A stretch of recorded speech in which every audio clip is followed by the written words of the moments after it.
Hello दोस्तों, कैसे हैं आप सब। जैसा कि आप लोगों को मालूम ही होगा कि हमारा कल क्या है मॉक टेस्ट का डेमो हो चुका है। जिस किसी को भी आगे अब मॉक टेस्ट देना है तो वो हमारे दिए गए नंबर पर कांटेक्ट कर लें। वो मैं नंबर आप लोगों के लिए डिस्क्रिप्शन में दे दूंगा। साथ ही साथ आप लोगों को यह भी बता दें कि जो भी व्यक्ति जो बच्चे मॉक टेस्ट देना चाहते हैं वो हमारे उसी नंबर से कांटेक्ट करें, ताकि हम लोगों को ये मालूम चल जाए कि कौन कौन को यह टेस्ट देना है, किसको यह नहीं देना है। अब ये जो टेस्ट आगे स्टार्ट होगा ये जानकारी भी आपको उसी नंबर पर कॉल करने पर आपको प्रोवाइड कर दी जाएगी। चलते हैं तो आज के जो क्वेश्चन है वो देखते हैं। हमारे जो कंप्यूटर के क्वेश्चन हैं उनको देखेंगे। आज के जो कंप्यूटर के क्वेश्चन है वो क्या है। चलिए, हमारा जो फर्स्ट क्वेश्चन है वो है, what input device do you have to work with when you work in MS word. मतलब आपके पास कौन सी इनपुट डिवाइस है जब आप MS वर्ड में काम करते हैं तो उसके साथ ही काम करेंगे। ओनली कीबोर्ड के द्वारा काम करेंगे, कि माउस और कीबोर्ड के द्वारा काम करेंगे, कि प्लॉटर के द्वारा काम करेंगे, या फिर नन ऑफ एबव, इनमें से कोई नहीं। तो चलिए इसका हम आंसर लगा लेते हैं। इसका जो हमारा आंसर होगा वो होगा वूथ माउस एंड कीबोर्ड। जब भी हम MS वर्ड पर वर्क करते हैं तो हमें माउस और कीबोर्ड दोनों की आवश्यकता होती है। इन दोनों के द्वारा हम क्या कर सकते हैं, कंप्यूटर पर कोई भी कार्य नहीं कर सकते हैं। ये हमारी क्या होती है, मुख्य इनपुट डिवाइस के रूप में भी इन्हें जाना जाता है। साथ ही साथ ऐसा भी क्वेश्चन पूछा जा सकता है कि जो हमारी मुख्य इनपुट डिवाइसेस होती हैं वो कौन सी होती हैं, तो उसका आंसर भी क्या होगा, कीबोर्ड और माउस ही होगा। चलिए अगले क्वेश्चन की ओर चलते हैं। हमारा जो सेकंड क्वेश्चन होगा वो क्या है। सेकंड जो हमारा क्वेश्चन दिया है वो दिया गया है RDVMS मीन्स, मतलब RDVMS का फुल फॉर्म बताना है। तो ऑप्शन पढ़ लेते हैं। Relational database management system second option है, रिलेबल डाटाबेस मैनेजमेंट सिस्टम, और relational document base management system, none of these. तो हमारे जो इसका आंसर होगा वो होगा ए ऑप्शन इसका सही होगा। RDVMS का जो मीन्स होता है, RDVMS का फुल फॉर्म होता है वो होता है, R का मीन्स होता है रिलेशनल, D का मतलब होता है डेटा, V का मतलब होता है बेस, M का मतलब होता है मैनेजमेंट, और S का मतलब होता है सिस्टम। तो इस प्रकार से RDVMS का जो फुल फॉर्म होगा वो होगा हमारा रिलेशनल डाटाबेस मैनेजमेंट सिस्टम।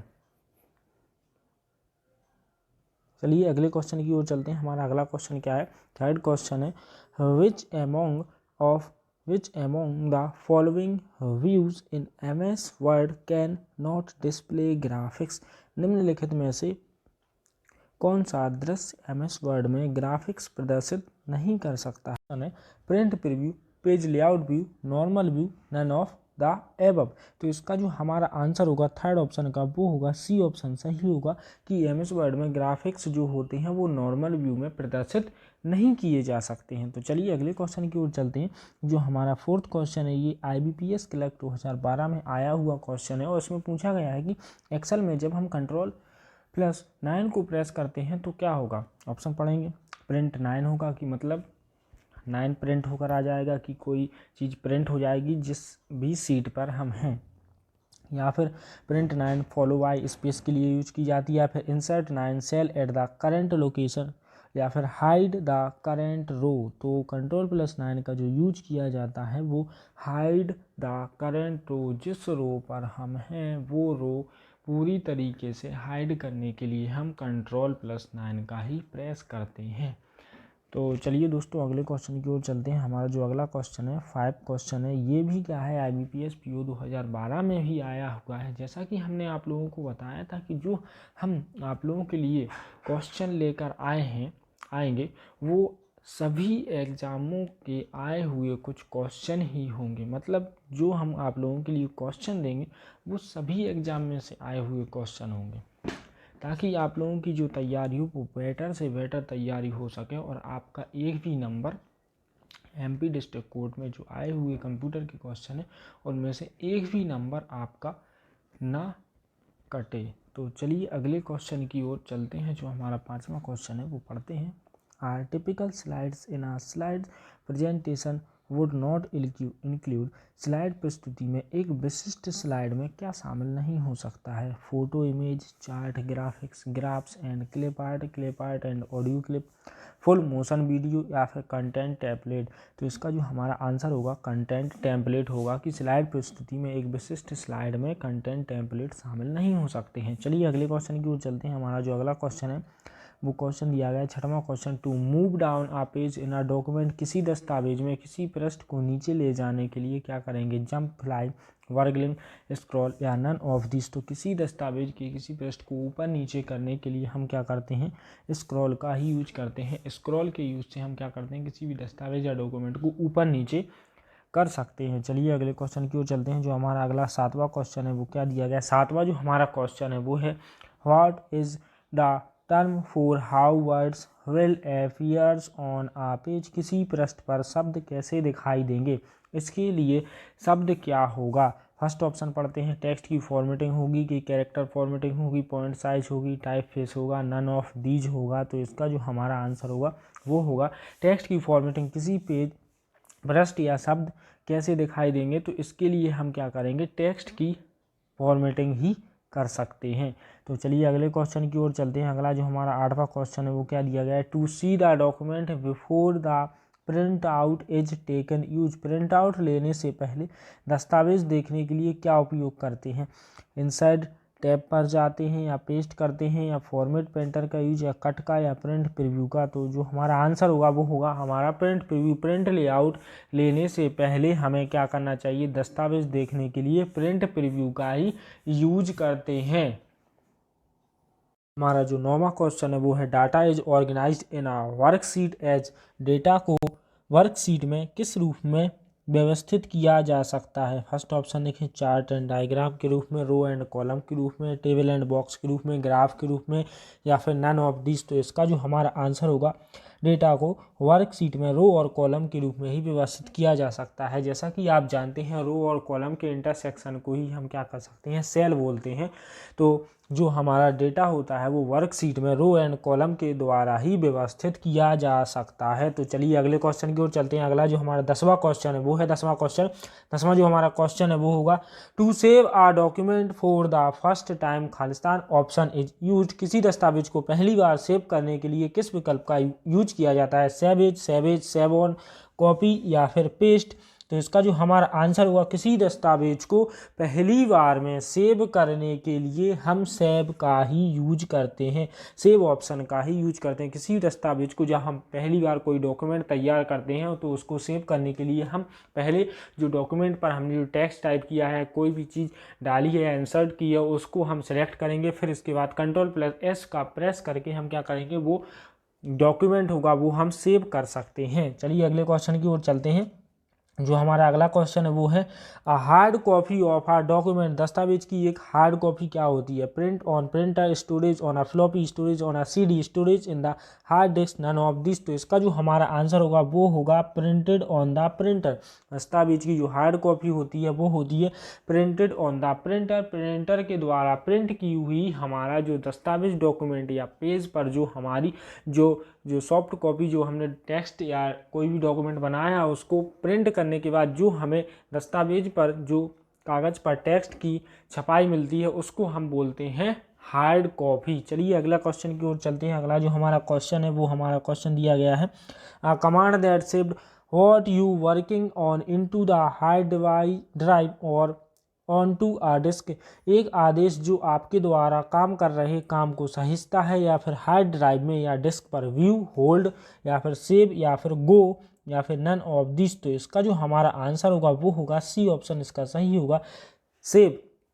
कोई भी आदेश जो आपके द्वारा काम कर रहे काम को सहेजता है हार्ड ड्राइव में या फिर हार्ड डिस्क पर। मतलब जैसे कि कोई डॉक्यूमेंट हमने तैयार किया है, जैसा कि अभी हमने आप लोगों को बताया था कि जैसा कि हमने कोई डॉक्यूमेंट को तैयार किया है, उसको तैयार करने के बाद जैसे हमें उसको अपने हार्ड डिस्क में या फिर हार्ड ड्राइव में सेव करके रखना है, तो उसके लिए हम क्या करेंगे? सबसे पहले उसको हम सेलेक्ट करेंगे। फिर सेलेक्ट करने के बाद Ctrl+S को प्रेस करेंगे तो हमारा क्या हो जाता है? हमारा पेज सेव हो जाता है। चलिए अगले क्वेश्चन की ओर चलते हैं। अगला जो हमारा क्वेश्चन होगा वो होगा 13 question, the name given to a document by user is called, उपयोगकर्ता द्वारा किसी दस्तावेज को दिया गया नाम क्या कहलाता है? File name, program, data, record या फिर नन ऑफ दिस। तो इसका जो हमारा आंसर होगा वो होगा फाइल नेम। उपयोगकर्ता द्वारा किसी भी दस्तावेज को दिया गया जो नाम होता है वो हमारा फाइल नेम ही कहलाता है। चलिए अगले क्वेश्चन की ओर चलते हैं।